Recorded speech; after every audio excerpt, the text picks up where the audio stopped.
नगमा पूरे नागलोक की सबसे समझदार और संस्कारी नागिन थी, जिसके चलते हर कोई उसकी खूब तारीफ किया करता था। तो वहीं कुछ नाग नागिन उसके इस वाहवाही होने की वजह से उससे जलते भी थे, पर नगमा हर किसी से प्यार से पेश आया करती थी। ऐसे ही एक दिन विशैला नाम की नागिन, जो कि नगमा को जरा भी पसंद नहीं करती थी, वो उसके पास आकर बोलती है। कैसी हो नगमा नागिन? मैं अच्छी हूँ, तुम कैसी हो? कोई विशेष कार्य मुझसे जो तुम यहाँ आई हो? नहीं नहीं, कार्य तो कुछ नहीं है, बस यूँ ही सोच रही थी तुमसे मिल लूं। पूरे नागलोक में तुम्हारे इतने चर्चे जो है। अरे नहीं नहीं, ऐसा कुछ नहीं है। मैं कभी किसी से नहीं कहती कि वो मेरी प्रशंसा करे, और ना ही मैं प्रशंसा की लोभी हूँ। मीठे बोल तो ऐसे बरसा रही है जैसे शहद को रोज दूध में मिलाकर पीती हो। क्या हुआ विशैला, कहाँ खो गई? कहीं नहीं, अच्छा चलती हूँ। वैसे मैं ये कहने आई थी, कल नागराज के महल में शिव पूजा है, तो सभी को आना है वहाँ, तुम भी आ जाना।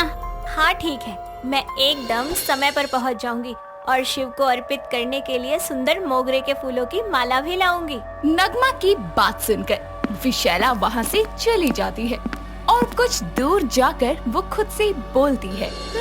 बड़ी आई संस्कारी नागिन, कल शिव पूजा में इसका सबके सामने सर न झुकाया ना, तो मेरा नाम भी विशैला नहीं। ऐसे ही अगले दिन नगमा विशैला के बताए अनुसार शिव पूजा में शामिल होने के लिए हाथों में मोगरे के फूलों की माला लिए नागराज के महल में पहुंचती है।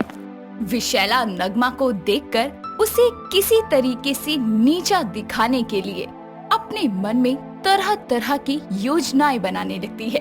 पूजा खत्म होने के बाद सभी शिव की आराधना करते हैं और नगमा सभी के बीच गाते हुए कहती है। नमो नमो शंकरा, भोलेनाथ शंकरा, हे त्रिलोकनाथ शंभु, हे शिवाय शंकरा। नगमा की मीठी आवाज सुनकर सभी उसकी तारीफ करने लगते हैं। तभी नागराज का पुत्र रुद्र उसके पास आता है और कहता है। वाह वाह, क्या गाती हैं आप? आपका नाम क्या है? मेरा नाम नगमा है। आप नागराज के पुत्र रुद्र है ना, जिनके पास कई तरह की शक्तियाँ और बहुत सारा ज्ञान है। शक्तियाँ तो हैं, पर ज्ञान का नहीं पता। चलिए मैं चलती हूँ, मुझे मेरी गुफा में जाना है। मेरी माँ मेरा इंतजार कर रही होंगी। मैं चल सकता हूँ आपके साथ, अगर आपको ऐतराज ना हो। जी चलिए ना। नगमा की बात सुनकर रुद्र नगमा के साथ उसकी गुफा तक जाता है। रास्ते में दोनों बहुत सारी बातें करते हैं।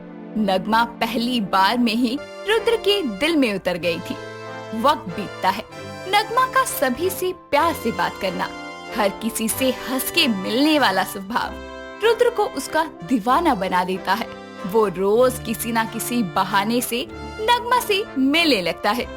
ऐसे ही एक दिन रुद्र अपने पिता नागराज से कहता है। पिताजी, मैं विवाह करना चाहता हूँ।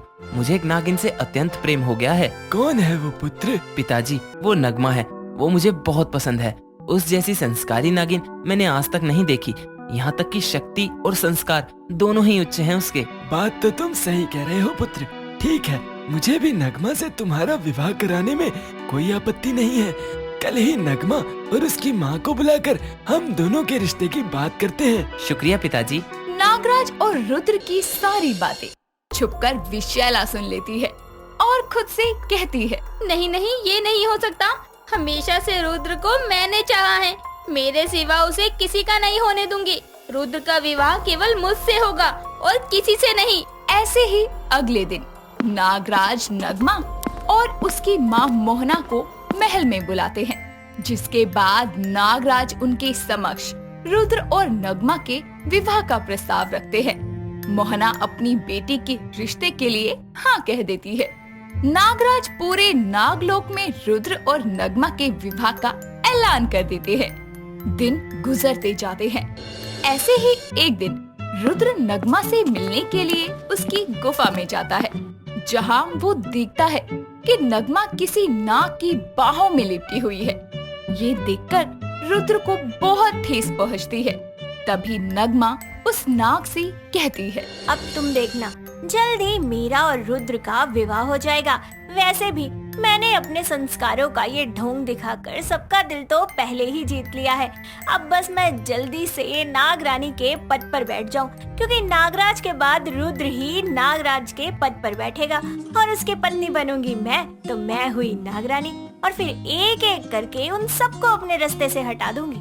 नगमा की बातें सुनकर रुद्र को बहुत तेज गुस्सा आता है और वो खुद से कहता है, तो ये है नगमा का असली रूप। मुझसे शादी करके नागरानी बनना चाहती है। मैं भी देखता हूँ कैसे होता है। इसका ये सपना पूरा नहीं होने दूंगा।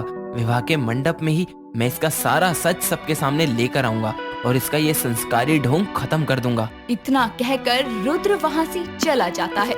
दिन गुजरते जाते हैं। रुद्र और नगमा के विवाह का दिन आ जाता है।